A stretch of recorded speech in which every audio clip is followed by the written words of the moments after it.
no strikes. Right? Okay. Just trying to grab and put. Two positions we want to go for. Just one hand, right, where I have your head and your arm. Either grab it up by the elbow or around the wrist. Either is fine. Right. The other position is two hands back of the head and neck. Right. If I'm on the neck, stand up tall. Right. You can resist a little bit better. If I'm on the head, right, you try to resist. I have a lot better control. So those are the two positions we're going to go for first. So we'll, and this won't be like regular sparring. We'll take turns as attacker and defender. Why don't you attack first?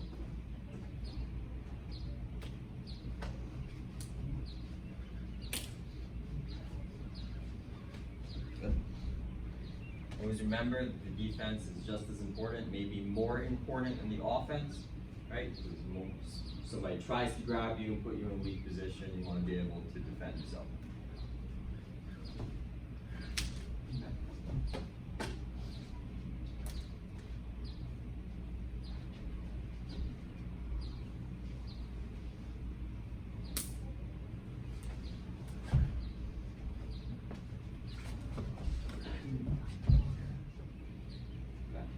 So next, we go knees and elbows. This is where it turns into like sparring, light sparring, very low intensity. Grab each other's arms, right? Knees, I especially like knees into the legs and thighs.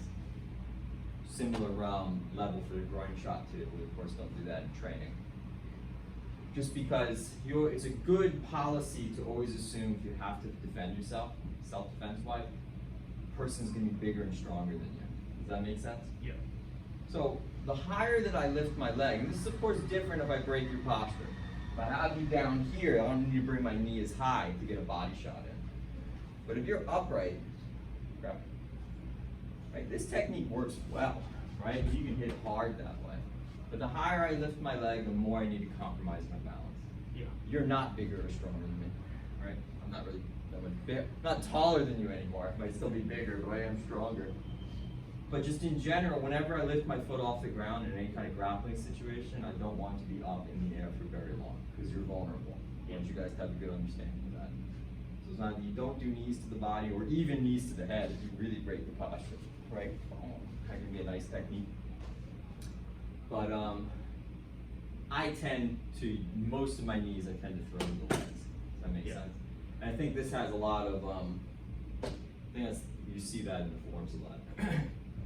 Right, in the Hachi it has lifting motions with the legs that way, but not always going so high. But anyway, just knees and elbows.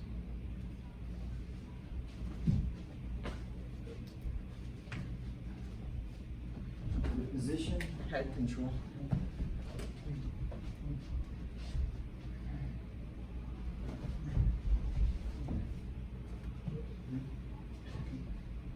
You should be trying to blast me at that elbow.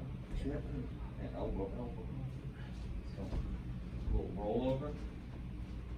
I always like that position. Push down. And elbow. So, put the hand on my head. Switch your stance. So I kind of had here, try to get to the outside. Oh, no. And then just push down and roll the elbow over. Exactly, right? That's nice. Don't hit with the arm. Get it to the tip of the elbow. Next, we're going to add just punches, right? And straight punches do work in here. But whenever you're in close grabbing, because there's less space between us here, we want to utilize the space to the side. So that's hooks, and then also up and down. Punch from upward, but punch coming down, uppercut. Does that make sense?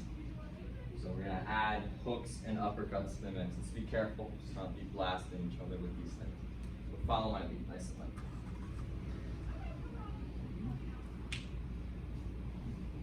Yep.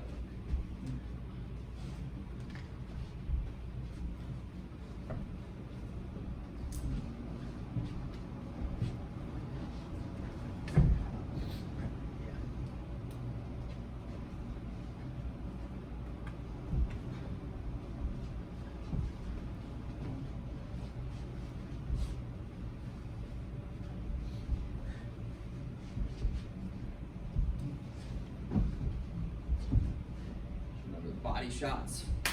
Yeah, his punches. Wow, good. snake was a good one.